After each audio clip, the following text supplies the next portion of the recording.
El Dr. Jekyll y Mr. Hyde. Una novela de Robert Louis Stevenson. Audioterror ofrecido por Página Oscura. No olvides dar like y suscribir.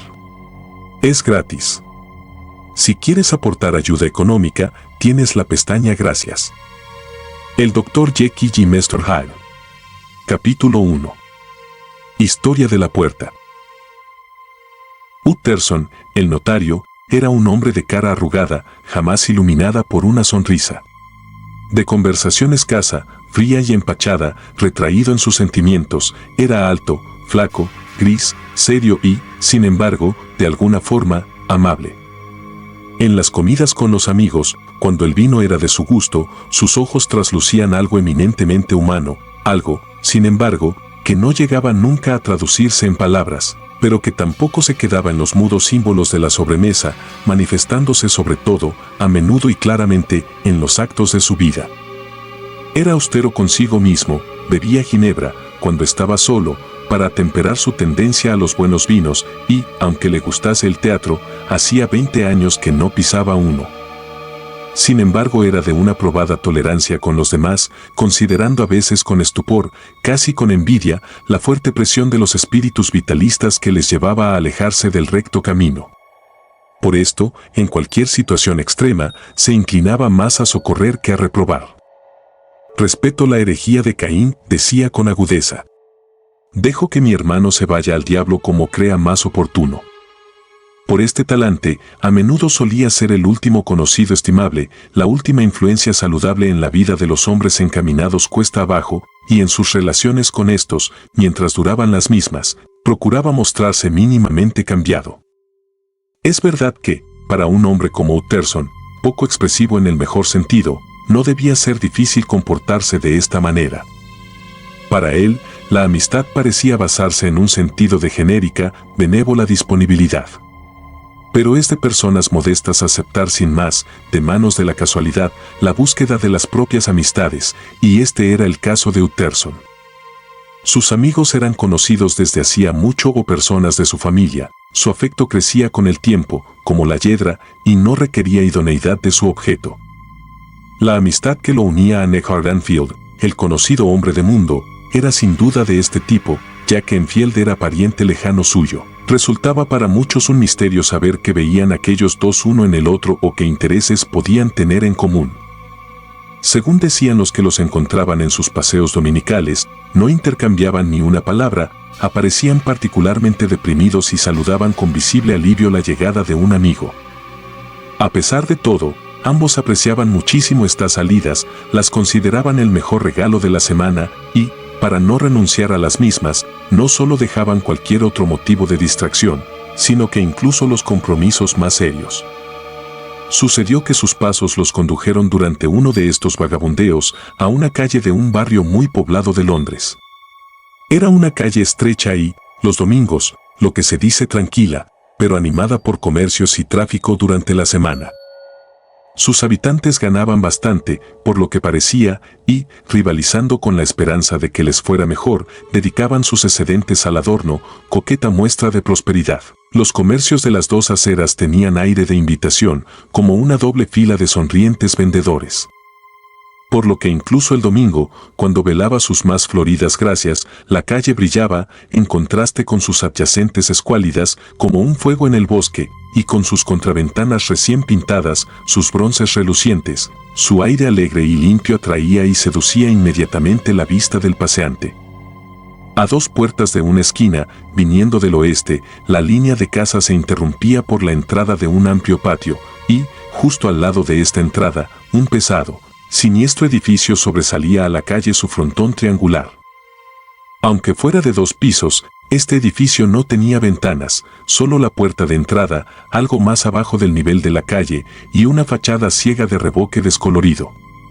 Todo el edificio, por otra parte, tenía las señales de un prolongado y sórdido abandono. La puerta, sin aldaba ni campanilla, estaba rajada y descolorida. Vagabundos encontraban cobijo en su hueco y raspaban fósforos en las hojas, niños comerciaban en los escalones. El escolar probaba su navaja en las molduras y nadie había aparecido, quizás desde hace una generación. a echar a aquellos indeseables visitantes o a arreglar lo estropeado. Enfield y el notario caminaban por el otro lado de la calle, pero, cuando llegaron allí delante, el primero levantó el bastón indicando. ¿Os habéis fijado en esa puerta?, preguntó. Y añadió a la respuesta afirmativa del otro, está asociada en mi memoria a una historia muy extraña. Ah, sí, dijo Utterson con un ligero cambio de voz. ¿Qué historia? Bien, dijo Enfield, así fue. Volvía a casa a pie de un lugar allá en el fin del mundo, hacia las 3 de una negra mañana de invierno, y mi recorrido atravesaba una parte de la ciudad en la que no había más que las farolas. Calle tras calle, y ni un alma, todos durmiendo. Calle tras calle, todo encendido como para una procesión y vacío como en una iglesia. Terminé encontrándome, a fuerza de escuchar y volver a escuchar, en ese particular estado de ánimo en el que se empieza a desear vivamente ver a un policía. De repente vi dos figuras, una era un hombre de baja estatura, que venía a buen paso y con la cabeza gacha por el fondo de la calle, la otra era una niña, de 8 o 10 años, que llegaba corriendo por una bocacalle. Bien, señor, prosiguió Enfield, fue bastante natural que los dos, en la esquina, se dieran de bruces. Pero aquí viene la parte más horrible. El hombre pisoteó tranquilamente a la niña caída y siguió su camino, dejándola llorando en el suelo. Contado no es nada, pero verlo fue un infierno. No parecía ni siquiera un hombre, sino un vulgar Juggernaut. Yo me puse a correr gritando, agarré al caballero por la solapa y lo llevé donde ya había un grupo de personas alrededor de la niña que gritaba. Él se quedó totalmente indiferente, no opuso la mínima resistencia, me echó una mirada, pero una mirada tan horrible que helaba la sangre. Las personas que habían acudido eran los familiares de la pequeña, que resultó que la habían mandado a buscar a un médico, y poco después llegó él mismo. Bien, según este último, la niña no se había hecho nada, estaba más bien asustada, por lo que, en resumidas cuentas, todo podría haber terminado ahí, si no hubiera tenido lugar una curiosa circunstancia. Yo había aborrecido a mi caballero desde el primer momento, y también la familia de la niña, como es natural, lo había odiado inmediatamente. Pero me impresionó la actitud del médico, o boticario que fuese. Era, explicó Enfield, el clásico tipo estirado, sin color ni edad, con un marcado acento de Edimburgo y la emotividad de un tronco. Pues bien, señor, le sucedió lo mismo que a nosotros, lo veía palidecer de náusea cada vez que miraba a aquel hombre y temblar por las ganas de matarlo. Yo entendía lo que sentía, como él entendía lo que sentía yo, pero, no siendo el caso de matar a nadie, buscamos otra solución. Habríamos montado tal escándalo, dijimos a nuestro prisionero, que su nombre se difamaría de cabo a rabo de Londres, si tenía amigos o reputación que perder lo habría perdido. Mientras nosotros, por otra parte, lo avergonzábamos y lo marcábamos a fuego, teníamos que controlar a las mujeres, que se le echaban encima como arpías.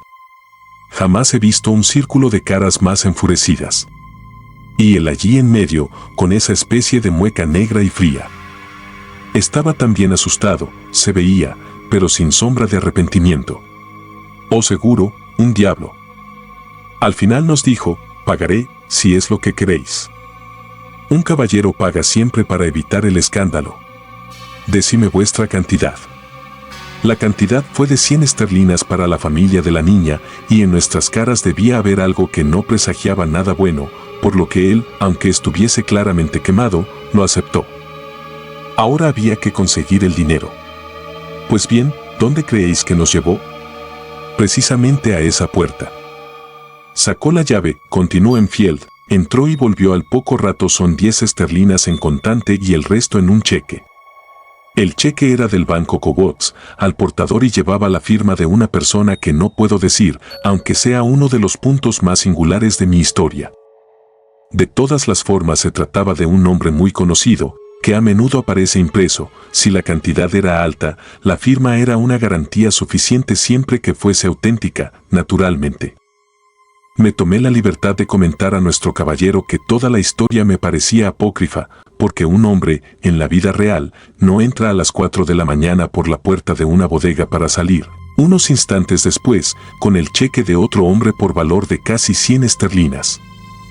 Pero él, con su mueca impúdica, se quedó perfectamente a sus anchas. No se preocupen, dijo, me quedaré aquí hasta que abran los bancos y cobraré el cheque personalmente. De esta forma nos pusimos en marcha el médico, el padre de la niña, nuestro amigo y yo, y fuimos todos a esperar a mi casa.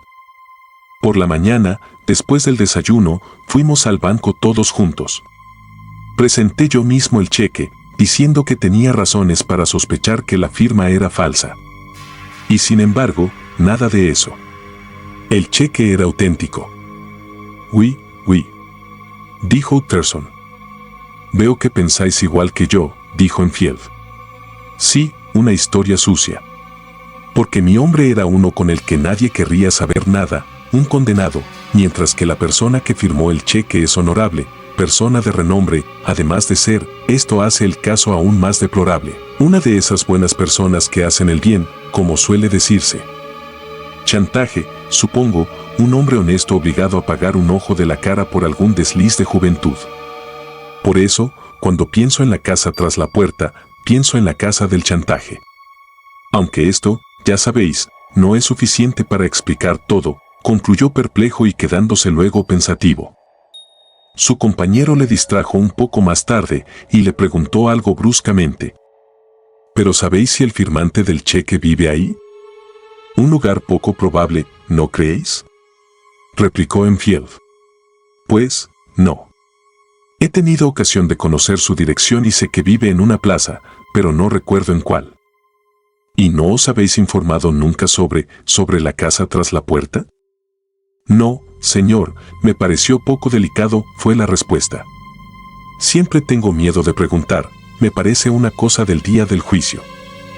Se empieza con una pregunta, y es como mover una piedra, vos estáis tranquilo arriba en el monte y la piedra empieza a caer, desprendiendo otras, hasta que le pega en la cabeza, en el jardín de su casa, a un buen hombre, el último en el que habríais pensado, y la familia tiene que cambiar de apellido. No, señor, lo tengo por norma, cuanto más extraño me parece algo, menos pregunto. Norma excelente, dijo el notario. Pero he estudiado el lugar por mi cuenta, retomó Enfield. Realmente no parece una casa. Hay solo una puerta, y nadie entra ni sale nunca, a excepción, y en contadas ocasiones, del caballero de mi aventura. Hay 3 ventanas en el piso superior, que dan al patio, ninguna en la primera planta, estas 3 ventanas están siempre cerradas, pero los cristales están limpios. Y hay una chimenea de la que normalmente sale humo, por lo que debe vivir alguien. Pero no está muy claro el hecho de la chimenea, ya que dan al patio muchas casas y resulta difícil decir dónde empieza una y termina otra. Y los dos siguieron paseando en silencio. Enfield, dijo Utterson después de un rato, vuestra norma es excelente. Sí, así lo creo, replicó Enfield. Sin embargo, a pesar de todo, continuó el notario, hay algo que me gustaría pediros. Querría saber cómo se llama el hombre que pisoteó a la niña. Bah, dijo Enfield, no veo que mal hay en decíroslo. El hombre se llamaba Ide. Oui. Hizo Utterson. ¿Y qué aspecto tiene? No es fácil describirlo.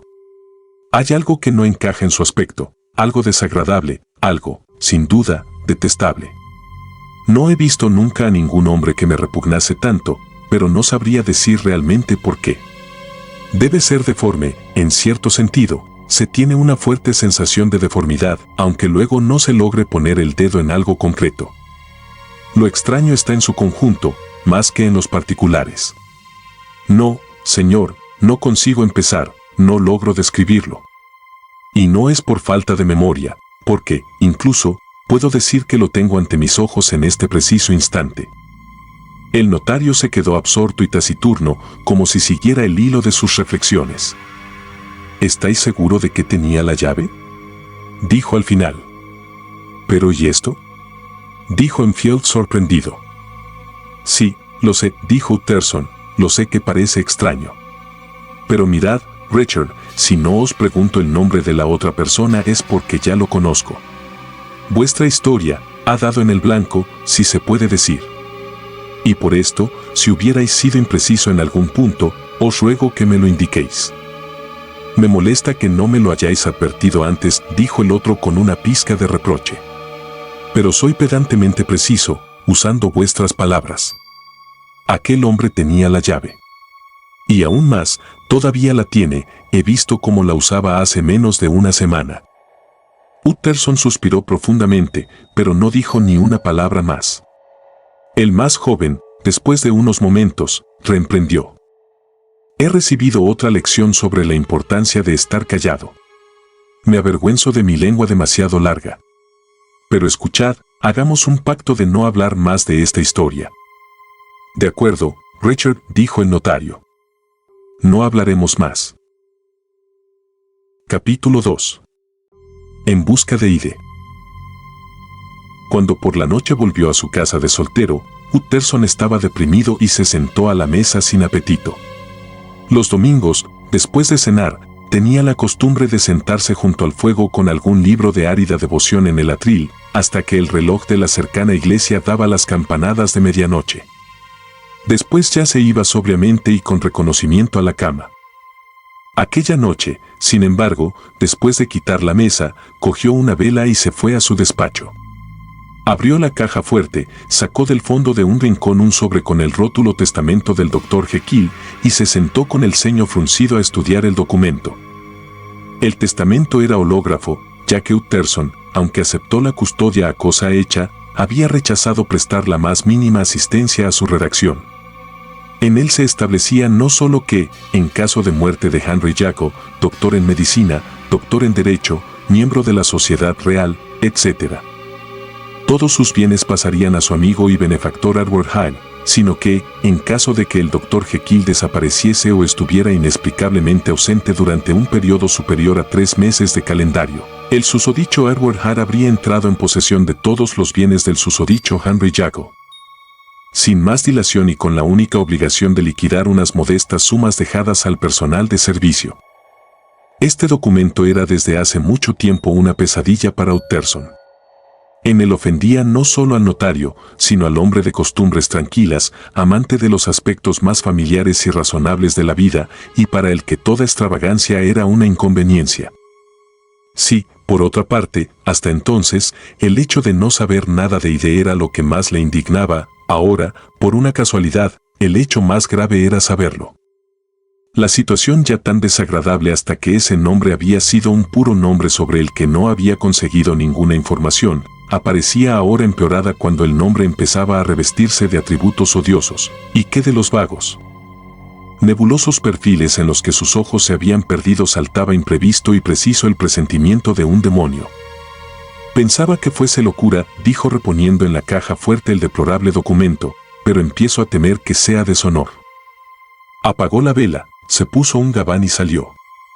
Iba derecho a Cavendish Square, esa fortaleza de la medicina en que, entre otras celebridades, vivía y recibía a sus innumerables pacientes el famoso Dr. Lanyon, su amigo. Si alguien sabe algo es Lanyon, había pensado. El solemne mayordomo lo conocía y lo recibió con deferente premura, conduciéndolo inmediatamente al comedor, en el que el médico estaba sentado solo saboreando su vino. Lanyon era un caballero de aspecto juvenil y con una cara rosácea llena de salud, bajo y gordo, con un mechón de pelo prematuramente blanco y modales ruidosamente vivaces. Al ver a Utterson se levantó de la silla para salir al encuentro y le apretó calurosamente la mano, con efusión quizás algo teatral, pero completamente sincera. Los dos, en efecto, eran viejos amigos, antiguos compañeros de colegio y de universidad, totalmente respetuosos tanto de sí mismos como el uno del otro, y, algo que no necesariamente se consigue, siempre contentos de encontrarse en mutua compañía. Después de hablar durante unos momentos del más y del menos, el notario entró en el asunto que tanto le preocupaba. Lanyon dijo, tú y yo somos los amigos más viejos de Henry Jacob, ¿no? Preferiría que los amigos fuésemos más jóvenes, bromeó Lanyon, pero me parece que efectivamente es así. ¿Por qué? Tengo que decir que hace mucho tiempo que no lo veo. Ah, sí. Creía que teníais muchos intereses comunes, dijo Utterson. Los teníamos, fue la respuesta, pero luego Henry Jacob se ha convertido en demasiado extravagante para mí. De unos 10 años acá ha empezado a razonar, o más bien a desrazonar, de una forma extraña, y yo, aunque siga más o menos sus trabajos, por amor de los viejos tiempos, como se dice. Hace ya mucho que prácticamente no lo veo. No hay amistad que aguante, añadió poniéndose de repente rojo ante ciertos absurdos pseudocientíficos. Utterson se turbó algo con este desahogo. Habrán discutido por alguna cuestión médica, pensó, y siendo, como era, ajeno a las pasiones científicas, salvo en materia de traspasos de propiedad, añadió, ¿y si no es esto? Luego le dejó al amigo tiempo para recuperar la calma, antes de soltarle la pregunta por la que había venido. ¿Nunca has encontrado u oído hablar de un tal, protegido de Jekyll, llamado Ide? ¿Ide?, repitió Lanyon. No. Nunca lo he oído nombrar. Lo habrá conocido más tarde. Estas fueron las informaciones que el notario se llevó a casa y al amplio, oscuro lecho en el que siguió dando vueltas ya de una parte, ya de otra, hasta que las horas pequeñas de la mañana se hicieron grandes. Fue una noche en la que no descansó su mente, que, asediada por preguntas sin respuesta, siguió cansándose en la mera oscuridad. Cuando se oyeron las campanadas de las 6 en la iglesia tan oportunamente cercana, Utterson seguía inmerso en el problema. Más aún, si hasta entonces se había empeñado con la inteligencia, ahora se encontraba también llevado por la imaginación. En la oscuridad de su habitación de pesadas cortinas repasaba la historia de Enfield ante los ojos como una serie de imágenes proyectadas por una linterna mágica.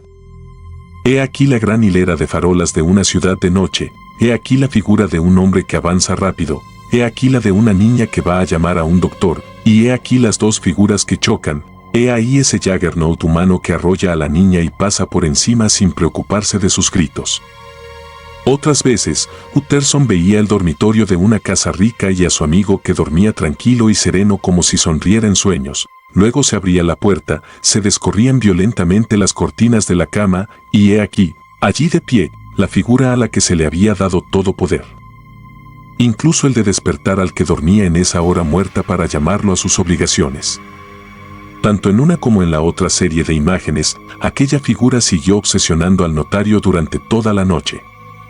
Si a ratos se adormecía, volvía a verla deslizarse más furtiva en el interior de las casas dormidas o avanzar rápida, siempre muy rápida, vertiginosa, por laberintos cada vez mayores de calles alumbradas por farolas, arrollando en cada cruce a una niña y dejándola llorando en la calle. Y sin embargo la figura no tenía un rostro, tampoco los sueños tenían rostro, o tenían uno que se desvanecía, se deshacía, antes de que Utterson consiguiera fijarlo. Así creció en el notario una curiosidad muy fuerte, diría irresistible, por conocer las facciones del verdadero Ide. Si hubiese podido verlo al menos una vez, creía, se habría aclarado o quizás disuelto el misterio, como sucede a menudo cuando las cosas misteriosas se ven de cerca. Quizás habría conseguido explicar de alguna forma la extraña inclinación o la siniestra dependencia de su amigo y quizás también esa incomprensible cláusula de su testamento. De todas las formas era un rostro que valía la pena conocer, el rostro de un hombre sin entrañas de piedad, un rostro al que había bastado con mostrarse para suscitar, en el frío Enfield, un persistente sentimiento de odio. Desde ese mismo día Utterson empezó a vigilar esa puerta, en esa calle de comercios. Muy de mañana, antes de la hora de oficina, a mediodía, cuando el trabajo era abundante y el tiempo escaso por la noche bajo la velada cara de la luna ciudadana, con todas las luces y a todas horas solitarias o con gentío se podía encontrar allí al notario. En su puesto de guardia. Si él es el señor Esconde, había pensado, yo seré el señor Busca. Y, por fin, fue recompensada su paciencia. Era una noche serena, seca, con una pizca de hielo en el aire, las calles estaban tan limpias como la pista de un salón de baile, y las farolas con sus llamas inmóviles, por la ausencia total de viento, proyectaban una precisa trama de luces y sombras. Después de las 10, cuando cerraban los comercios, el lugar se hacía muy solitario y, a pesar del ruido sordo de Londres, muy silencioso. Los más pequeños sonidos llegaban en la distancia, los ruidos domésticos de las casas se oían claramente en la calle, y si un peatón se acercaba el ruido de sus pasos lo anunciaba antes de que apareciera a la vista. Utterson estaba allí desde hacía unos minutos, cuando, de repente, se dio cuenta de unos pasos extrañamente rápidos que se acercaban. Pero su atención nunca había sido atraída de un modo tan preciso y decidido como ahora, y un fuerte, supersticioso presentimiento de éxito llevó al notario a esconderse en la entrada del patio. Los pasos siguieron acercándose con rapidez, y su sonido creció de repente cuando, desde un lejano cruce, entraron en la calle. Utterson pudo ver enseguida, desde su puesto de observación en la entrada, con qué tipo de persona tenía que enfrentarse. Era un hombre de baja estatura y de vestir más bien ordinario, pero su aspecto general, incluso desde esa distancia, era de alguna forma tal que suscitaba una inclinación para nada benévola respecto a él. Se fue derecho a la puerta, atravesando diagonalmente para ganar tiempo y, al acercarse, sacó del bolso una llave, con el gesto de quien llega a su casa. El notario se adelantó y le tocó en el hombro. ¿El señor Ide? El otro se echó para atrás, aspirando con una especie de silbido. Pero se recompuso inmediatamente y, aunque no levantase la cara para mirar a Utterson, respondió con bastante calma. Sí, me llamo Ide. ¿Qué queréis? Veo que vais a entrar, contestó el notario. Soy un viejo amigo del Dr. Jekyll, Utterson, de Gaunt Street. Conoceréis mi nombre, supongo, y pienso que podríamos entrar dentro, ya que nos encontramos aquí. Si buscáis a Jekyll no está en casa, contestó Ide metiendo la llave. Luego preguntó de repente, sin levantar la cabeza, ¿cómo me habéis reconocido? ¿Me haríais un favor? Dijo Utterson. ¿Cómo no? Contestó el otro. ¿Qué favor? Dejadme miraros a la cara. Ide pareció dudar, pero luego, como en una decisión imprevista, levantó la cabeza con aire de desafío, y los dos se quedaron mirándose durante unos momentos. Así os habré visto, dijo Utterson. Podrá valerme en otra ocasión. Ya, importa mucho que nos hayamos encontrado, contestó Ide. A propósito, convendría que tuvieseis mi dirección, añadió dando el nombre y el número de una calle de Soho. Buen Dios. Se dijo el notario, ¿es posible que también él haya pensado en el testamento? Se guardó esta sospecha y se limitó, con un murmullo, a tomar la dirección. Y ahora decime, dijo el otro. ¿Cómo me habéis reconocido? Alguien os describió, fue la respuesta. ¿Quién? Tenemos amigos comunes, dijo Utterson. ¿Amigos comunes? Hizo eco Ide con una voz un poco ronca. ¿Y quiénes serían? Jekyll, por ejemplo, dijo el notario. Él no me ha descrito nunca a nadie. Gritó Ide con imprevista ira. No pensaba que me mintieseis. Vamos, vamos, no se debe hablar así, dijo Utterson. El otro enseñó los dientes con una carcajada salvaje y un instante después, con extraordinaria rapidez, ya había abierto la puerta y había desaparecido dentro. El notario se quedó un momento como Ide lo había dejado. Parecía el retrato del desconcierto. Luego empezó a subir lentamente a la calle, pero parándose cada pocos pasos y llevándose una mano a la frente, como el que se encuentra en el mayor desconcierto. Y de hecho su problema parecía irresoluble.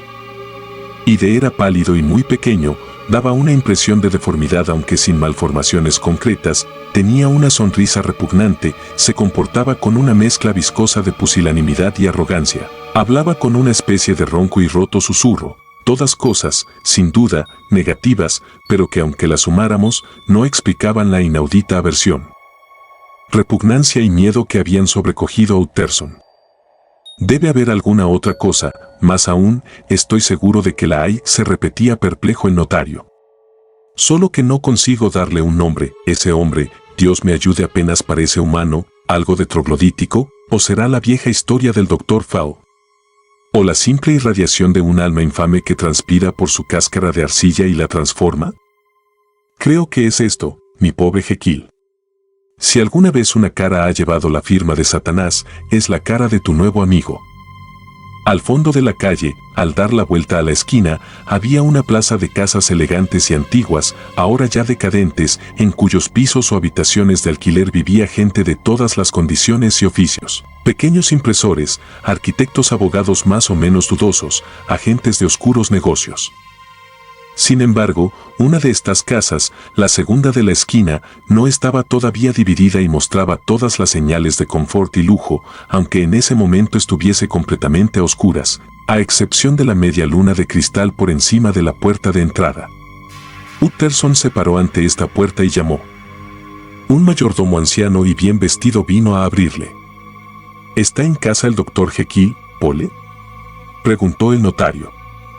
Voy a ver, señor Utterson, dijo Pole, haciendo entrar al visitante a un amplio atrio con el techo bajo y con el pavimento de piedra, calentado, como en las casas de campo, por una chimenea que sobresalía, y decorado con viejos muebles de roble. ¿Queréis esperar aquí, junto al fuego, señor? ¿O os enciendo una luz en el comedor? Aquí, gracias, dijo el notario acercándose a la chimenea y apoyándose en la alta repisa. De ese atrio, orgullo de su amigo Jekyll, Utterson solía hablar como del salón más acogedor de todo Londres. Pero esta noche un escalofrío le duraba en los huesos. La cara de Ide no se le iba de la memoria. Sentía algo extraño en él, náusea y disgusto por la vida. Y con esta oscura disposición de ánimo le parecía leer una amenaza en los reflejos del fuego en la lisa superficie de los muebles o en la vibración insegura de las sombras en el techo. Se avergonzó de su alivio cuando Pole, al poco tiempo, volvió para anunciar que el doctor Jekyll había salido. He visto al señor Ide entrar por la puerta de la vieja sala anatómica, dijo. ¿Es normal, cuando el doctor Jekyll no está en casa? Completamente normal, señor Utterson. El señor Ide tiene la llave. Me parece que vuestro amo da mucha confianza a ese joven, Pole, comentó el notario con una mueca. Sí, señor. Efectivamente, señor, dijo Pole. Todos nosotros tenemos orden de obedecerle. Yo no lo he visto aquí nunca, ¿verdad?, preguntó Utterson. Pues, claro que no, señor, dijo el otro, él no viene nunca a comer, y no se hace ver mucho en esta parte de la casa. Al máximo viene y sale por el laboratorio. Bien, buenas noches, Pole. Buenas noches, señor Utterson. El notario se dirigió a su casa con el corazón en un puño. Pobre Harry Jacob, pensó, tengo miedo de que esté realmente metido en un buen lío. De joven, tenía un temperamento fuerte y, aunque haya pasado tanto tiempo, vete a saber. La ley de Dios no conoce prescripción. Por desgracia, debe ser así, el fantasma de una vieja culpa, el cáncer de un deshonor escondido y el castigo que llega después de años que la memoria ha olvidado y que el amor de sí ha condonado el error. Impresionado por esta idea, el notario se puso a analizar su propio pasado, buscando en todos los recovecos de la memoria y casi esperándose que de allí, como de una caja de sorpresas, saltase de repente alguna vieja iniquidad. En su pasado no había nada de reprochable, pocos podrían haber deshojado con menor aprensión los registros de su vida. Sin embargo, Utterson se reconoció muchas culpas y sintió una profunda humillación, apoyándose solo, con sobrio y timorato reconocimiento, en el recuerdo de muchas otras en las que había estado a punto de caer, pero que, por el contrario, había evitado. Volviendo a los pensamientos de antes, concibió un rayo de esperanza. A este señorito Ide, se dijo, si se le estudia de cerca, se le deberían sacar sus secretos, secretos negros, a juzgar por su apariencia, al lado de los cuales también los más oscuros de Jekyll resplandecerían como la luz del sol. Las cosas no pueden seguir así. Me da escalofríos pensar en ese ser bestial que se desliza como un ladrón hasta el lecho de Harry. Pobre Harry, que despertar. Y un peligro más, porque, si ese Ide sabe o sospecha lo del testamento, podrá impacientarse por heredar. Ah, si Jekyll al menos me permitiese ayudarle. Sí. Si al menos me lo permitiese, se repitió. Porque una vez más habían aparecido ante sus ojos, nítidas y como en transparencia, las extrañas cláusulas del testamento. Capítulo 3. El doctor Jekyll estaba perfectamente tranquilo. No habían pasado 15 días cuando, por una casualidad que Utterson juzgó providencial, el Dr. Jekyll reunió en una de sus agradables comidas a 5 o 6 viejos compañeros, todos excelentes e inteligentes personas, además de expertos en buenos vinos, y el notario aprovechó para quedarse una vez que los otros se fueron. No resultó extraño porque sucedía muy a menudo, ya que la compañía de Utterson era muy estimada, donde se le estimaba. Para quien le invitaba era un placer retener al taciturno notario, cuando los demás huéspedes, más locuaces e ingeniosos, ponían el pie en la puerta. Era agradable quedarse todavía un rato con ese hombre discreto y tranquilo, casi para hacer práctica de soledad y fortalecer el espíritu de su rico silencio. Después de la fatigosa tensión de la alegría. Y el Dr. Jekyll no era una excepción a esta regla, y si lo mirábamos sentado con Utterson junto al fuego, un hombre alto y guapo, sobre los 50, de rasgos finos y proporcionados que reflejaban quizás una cierta malicia, pero también una gran inteligencia y bondad de ánimo, se veía con claridad que sentía un afecto cálido y sincero por el notario. «Escucha, Jekyll, hace tiempo que quería hablar contigo», dijo Utterson. «¿Recuerdas aquel testamento tuyo?». El médico, como habría podido notar un observador atento, tenía pocas ganas de entrar en ese tema, pero supo salir con gran desenvoltura. «Mi pobre Utterson», dijo, «eres desafortunado al tenerme como cliente. No he visto a nadie tan afligido como tú por ese testamento mío, si quitamos al insoportable pedante de Lanyon por esas que él llama mis herejías científicas. Sí, ya sé que es una buena persona, no me mires de esa forma. Una buenísima persona. Pero es un insoportable pedante, un pedante ignorante y presuntuoso. Nadie me ha desilusionado tanto como Lanyon». «Ya sabes que siempre lo desaprobé», insistió Utterson sin dejarle escapar del asunto. «¿Mi testamento?». «Sí, ya lo sé», asintió el médico con una pizca de impaciencia. «Me lo has dicho y repetido». «Bien, te lo repito de nuevo», dijo el notario. «He sabido algunas cosas sobre tu joven Ide». El rostro cordial del Dr. Jekyll palideció hasta los labios, y por sus ojos pasó como un rayo oscuro. «No quiero oír más», dijo. «Habíamos decidido, creo, dejar a un lado este asunto».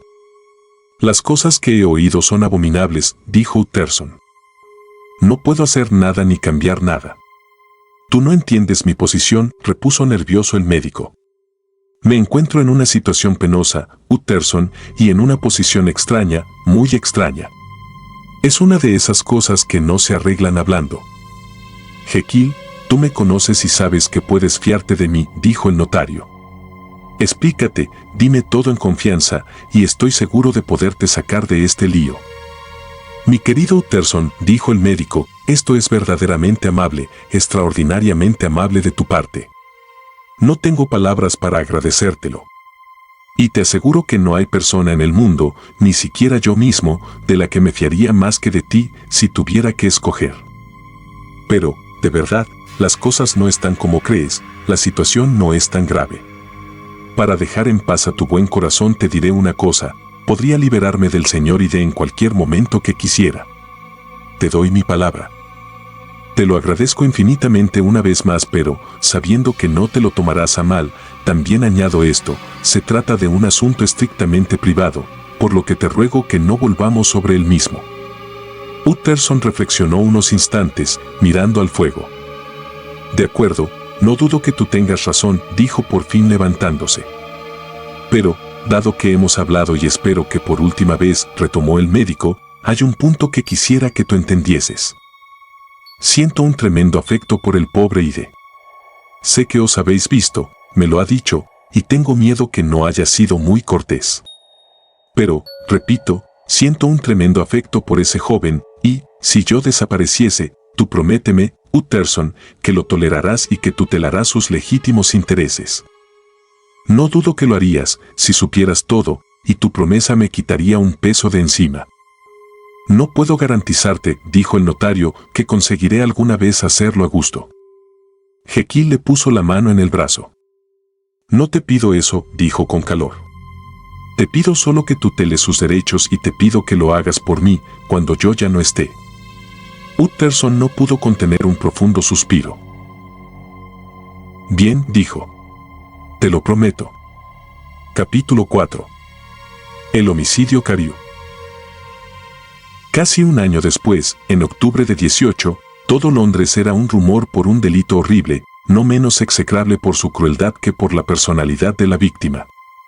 Los particulares que se conocieron fueron pocos pero atroces. Hacia las 11, una camarera que vivía sola en una casa no muy lejos del río, había subido a su habitación para ir a la cama.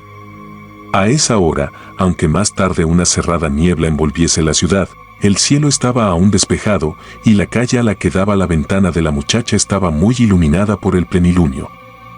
Hay que suponer que la muchacha tuviese inclinaciones románticas, ya que se sentó en el baúl que tenía arrimado al alféizar y se quedó allí soñando y mirando a la calle.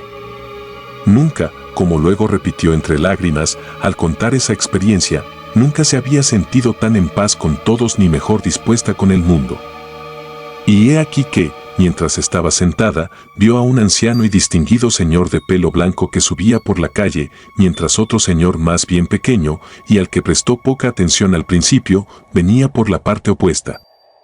Cuando los dos llegaron al punto de cruzarse, y esto precisamente debajo de la ventana, el anciano se desvió hacia el otro y se acercó, inclinándose con gran cortesía.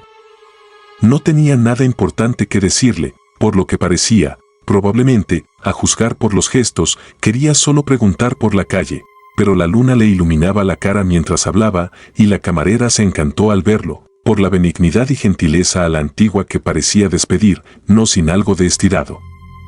Como por una especie de bien fundada complacencia de sí. Dirigiendo luego la atención al otro paseante, la muchacha se sorprendió al reconocer a un tal señor Ide, que había visto una vez en casa de su amo y no le había gustado nada. Este tenía en la mano un bastón pesado, con el que jugaba, pero no respondía ni una palabra y parecía escuchar con impaciencia apenas contenida. Y luego, de repente, estalló en un acceso de cólera, dando patadas en el suelo, blandiendo su bastón y comportándose, según la descripción de la camarera, absolutamente como un loco. El anciano caballero dio un paso atrás, con aire de quien está muy extrañado y también bastante ofendido. A esto el señor Ide se desató del todo y lo tiró al suelo de un bastonazo. Inmediatamente después, con la furia de un mono, saltó sobre él pisoteándolo y descargando encima una lluvia de golpes, bajo los cuales se oía cómo se rompían los huesos y el cuerpo resollaba en la calle. La camarera se desvaneció por el horror de lo visto y de lo oído. Eran las 2 cuando volvió en sí y llamó a la policía. El asesino hacía ya tiempo que se había ido, pero la víctima estaba todavía allí en medio de la calle, en un estado horrible. El bastón con el que le habían matado, aunque de madera dura y pesada, se había partido en 2 en el desencadenamiento de esa insensata violencia, y una mitad astillada había rodado hasta la cuneta, mientras la otra, sin duda, se había quedado en manos del asesino. El cadáver llevaba encima un monedero y un reloj de oro, pero ninguna tarjeta o documento, a excepción de una carta cerrada y franqueada, que la víctima probablemente llevaba a correos y que ponía el nombre y la dirección del señor Utterson. El notario estaba aún en la cama cuando le llevaron esta carta, pero, apenas la tuvo bajo sus ojos y le informaron de las circunstancias, se quedó muy serio. «No puedo decir nada hasta que no haya visto el cadáver», dijo, «pero tengo miedo de tener que daros una pésima noticia. Tened la cortesía de esperar a que me vista». Con el aspecto serio, después de un rápido desayuno, dijo que le pidieran un coche de caballos y se hizo conducir a la comisaría, a donde habían llevado el cadáver. Al verlo, admitió. «Sí, lo reconozco», dijo, «y me duele anunciaros que se trata de Sir Danvers Carew». «Dios mío, ¿pero cómo es posible?», exclamó consternado el funcionario. Luego sus ojos se encendieron de ambición profesional. «Es un delito que hará mucho ruido. ¿Vos podríais ayudarnos a encontrar a ese Ide?», dijo. Y, referido brevemente el testimonio de la camarera, mostró el bastón partido. Utterson se había quedado pálido al oír el nombre de Ide, pero al ver el bastón ya no tenía dudas, por roto y astillado que estuviera, era un bastón que él mismo había regalado a Henry Jacob hacía muchos años. «¿Asejar es una persona de baja estatura?», pregunté. «Muy pequeño y de aspecto mal encarado, al menos es lo que dice la camarera». Utterson reflexionó un instante con la cabeza gacha, luego miró al funcionario. «Tengo un coche ahí fuera», dijo. «Si venís conmigo, creo que puedo llevaros a su casa». Eran ya las 9 de la mañana y la primera niebla de la estación pesaba sobre la ciudad como un gran manto color chocolate. Pero el viento batía y demolía continuamente esos contrafuertes de humo, de tal forma que Utterson, mientras avanzaba el coche lentamente de calle en calle, podía contemplar crepúsculos de una sorprendente diversidad de gradación y matices. Aquí dominaba el negro de una noche ya cerrada, allí se encendían resplandores de oscura púrpura. Como un extenso y extraño incendio, mientras más adelante, lacerando un momento la niebla, una imprevista y lívida luz diurna penetraba entre las deshilachadas cortinas. Visto en estos cambiantes escorzos, con sus calles fangosas y sus paseantes desaliñados, con sus farolas no apagadas desde la noche anterior o encendidas deprisa para combatir esa nueva invasión de oscuridad, el oscuro barrio de Soho se le aparecía a Utterson como recortado en una ciudad de pesadilla. Sus mismos pensamientos, por otra parte, eran de tintes oscuros y, si miraba al funcionario que tenía al lado, sentía que le sobrecogía ese terror que la ley y sus ejecutores infunden a veces hasta en los más inocentes. Cuando el coche se paró en la dirección indicada, la niebla se levantó un poco descubriendo un miserable callejón con una tasca de vino, un equívoco restaurante francés, una tienducha de verduras y periódicos de un sueldo, niños piojosos agachados en las puertas y muchas mujeres de distinta nacionalidad que se iban, con la llave de casa en mano, a beber su ginebra matutina. Un instante después la niebla había caído de nuevo, negra como la tierra de sombra, aislando al notario de esos miserables contornos. Aquí vivía el favorito de Henry Jacob, el heredero de $250,000 de esterlinas.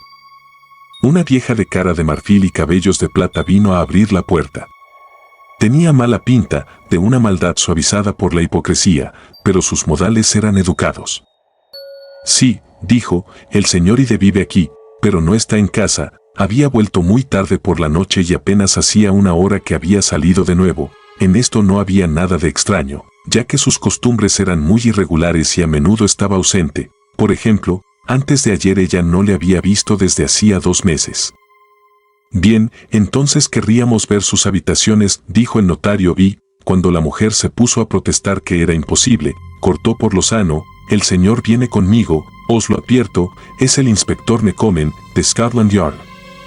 Un relámpago de odiosa satisfacción iluminó la cara de la mujer, que dijo: «Ah, metido en líos». «¿Qué ha hecho?». Utterson y el inspector intercambiaron una mirada. «Parece que es un tipo no muy querido», observó el funcionario. «Y ahora, buena mujer, déjenos echar un vistazo». De toda la casa, en la que, aparte de la mujer no vivía nadie más, y se había reservado solo un par de habitaciones, pero éstas estaban amuebladas con lujo y buen gusto. En una alacena había vinos de calidad, los cubiertos eran de plata, los manteles muy finos. Había colgado probablemente, pensó Utterson, un regalo de Henry Jacob, que era un amante del arte, y las alfombras, muchísimas, eran de colores agradablemente variados. Sin embargo, las 2 habitaciones estaban patas arriba y mostraban que habían sido bien registradas. En el suelo se amontonaba ropa con los bolsillos al revés, varios cajones habían quedado abiertos, y en la chimenea, donde parecía que habían quemado muchos papeles, había un montón de ceniza del que el inspector recuperó el canto y las matrices quemadas de un talonario verde de cheques. Detrás de una puerta se encontró la otra mitad del bastón, con complacencia del inspector, que así tuvo en la mano una prueba decisiva. Y una visita al banco, donde aún había en la cuenta del asesino unos miles de esterlinas, completó la satisfacción del funcionario. «Ya lo tengo cogido, estad seguro, señor», dijo a Utterson. «Pero debe haber perdido la cabeza al haber dejado allí el bastón y, aún más, al haber quemado el talonario de cheques. Sin dinero no puede seguir. Así que no nos queda nada más que esperarlo en el banco y enviar mientras tanto su descripción». Pero el optimismo del inspector se revelaría excesivo. A Ide le conocían pocas personas, el mismo amo de la camarera testigo del delito lo había visto 2 veces en total, y de su familia no se encontró rastro, nunca se le había fotografiado, y los pocos que le habían encontrado dieron descripciones contradictorias. como a menudo sucede en estos casos. En algo estaban todos de acuerdo: el fugitivo dejaba una impresión de monstruosa pero inexplicable deformidad. Capítulo 5. El incidente de la carta.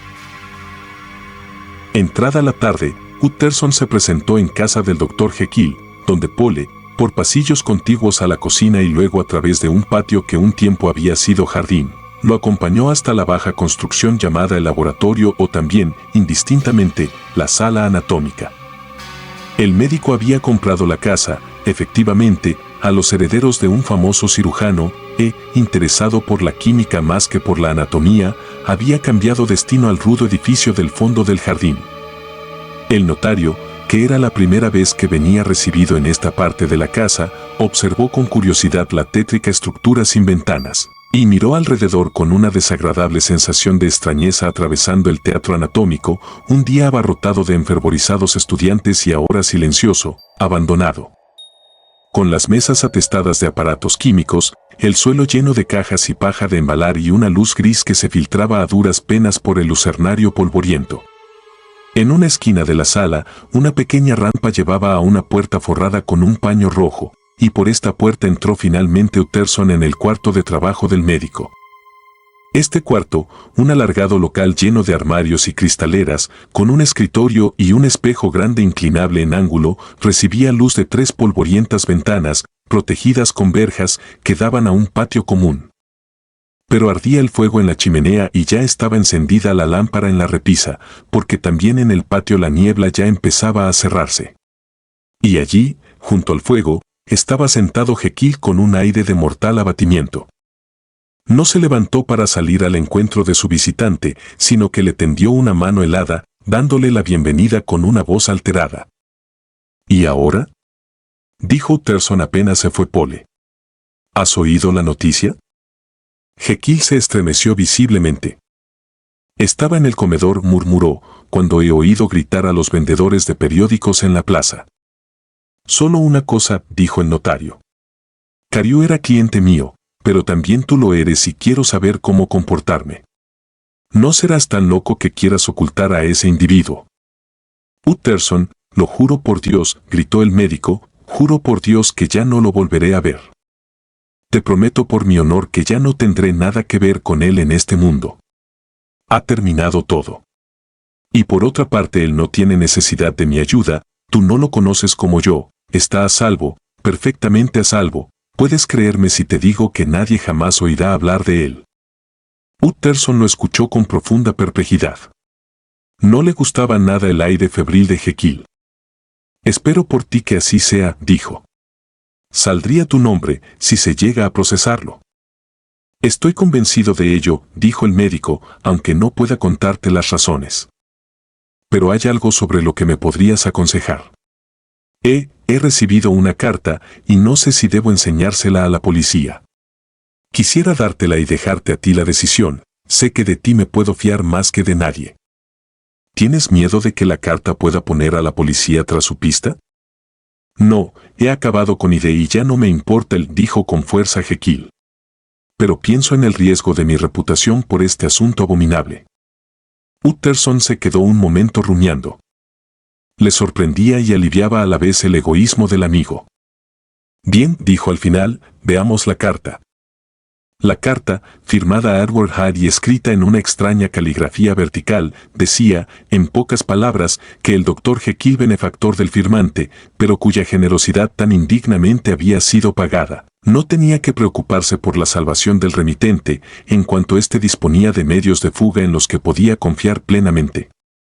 El notario encontró bastante satisfactorio el tenor de esta carta, que ponía la relación entre los dos bajo una luz más favorable de lo que hubiese imaginado, y se reprochó haber nutrido algunas sospechas. ¿Tienes el sobre?, preguntó. No, dijo Jekyll. Lo quemé sin pensar en lo que hacía. Pero no traía matasellos. Fue entregada en mano. ¿Quieres que me lo piense y la tenga mientras tanto? Haz libremente lo que creas mejor, fue la respuesta. Yo ya he perdido toda confianza en mí. Bien, lo pensaré, replicó el notario. Pero dime una cosa, esa cláusula del testamento sobre una posible desaparición tuya, ¿te la dictó Ide? El médico pareció encontrarse a punto de desfallecer, pero apretó los dientes y admitió. Lo sabía, dijo Utterson, tenía intención de asesinarte. Te has escapado de buena. Ya me he escapado, Utterson. He recibido una lección. Ah, ¿qué lección?, dijo Jekyll con voz rota, tapándose la cara con las manos. Al salir, el notario se paró a intercambiar unas palabras con Pole. Por cierto, dijo, sé que han traído hoy, en mano, una carta. ¿Quién la trajo? Pero ese día no había llegado otra correspondencia que la de correos, afirmó resueltamente Pole. Y solo circulares, añadió. Con esta noticia el visitante sintió que reaparecían todos sus temores. Han entregado la carta, pensó mientras se iba, en la puerta del laboratorio, más aún, se había escrito en el mismo laboratorio, y si las cosas eran así, había que juzgarlo de otra forma y tratarlo con mayor cautela. Edición extraordinaria, horrible asesinato de un miembro del Parlamento, gritaban mientras tanto los vendedores de periódicos en la calle. Es la oración fúnebre por un amigo y cliente, pensó el notario. Y no pudo no temer que el buen nombre de otro terminase metido en el escándalo. La decisión que debía tomar le pareció muy delicada, y, a pesar de que normalmente fuese muy seguro de sí, empezó a sentir la viva necesidad de un consejo.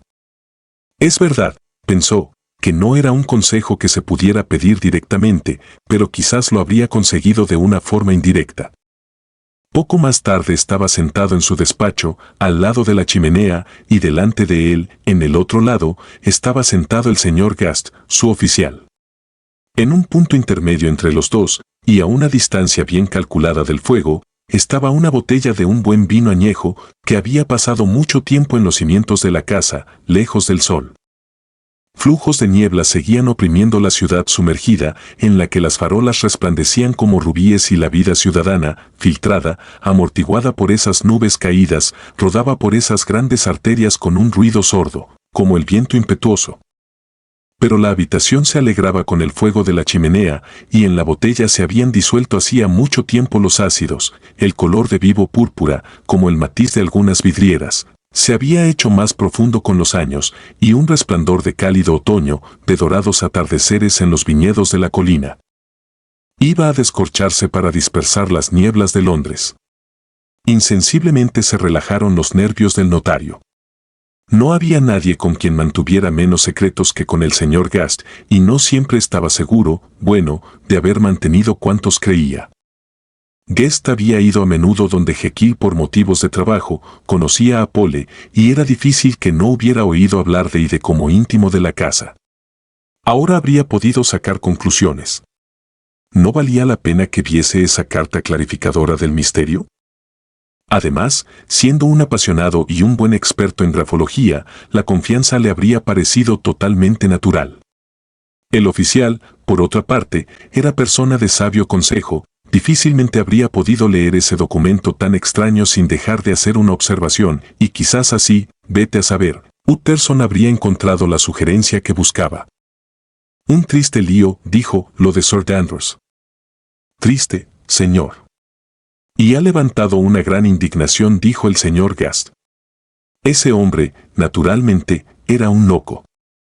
Querría precisamente vuestra opinión. Tengo aquí un documento, una carta de su puño y letra, dijo Utterson. Se entiende que este escrito queda entre nosotros, porque todavía no sé qué voy a hacer con él. Un lío feo es lo menos que se puede decir. Pero he aquí un documento que parece hecho aposta para vos, el autógrafo de un asesino. Le brillaron los ojos al señor Gast, y un instante después ya estaba inmerso en el examen de la carta, que estudió con un apasionado interés. No, señor, dijo al final. No está loco. Pero tiene una caligrafía muy extraña. Es extraña desde todos los puntos de vista, dijo Utterson. Justo en ese momento entró un criado con una nota. Es del doctor Jekyll, señor. Me ha parecido reconocer la caligrafía en el sobre, se interesó el oficial mientras el notario desdoblaba el papel. ¿Algo privado, señor Utterson? Solo una invitación a comer. ¿Por qué? ¿Queréis verla? Solo un momento, gracias, dijo el señor Gast. Cogió el papel, lo puso junto al otro y procedió a una minuciosa comparación. Gracias, repitió al final devolviendo ambos. Un autógrafo muy interesante. Durante la pausa que siguió, Utterson pareció luchar consigo mismo. ¿Por qué los habéis comparado, Gast? Preguntó luego, de repente. Bien, señor, dijo el otro, hay un parecido muy singular. Las dos caligrafías tienen una inclinación distinta, pero por lo demás son casi idénticas. Muy curioso, dijo Utterson. Es un hecho, como decís, muy curioso, dijo el señor Gast. Por lo que yo no hablaría de esta carta. No, dijo el señor Gast. Ni yo tampoco, señor. Aquella noche, apenas se quedó solo,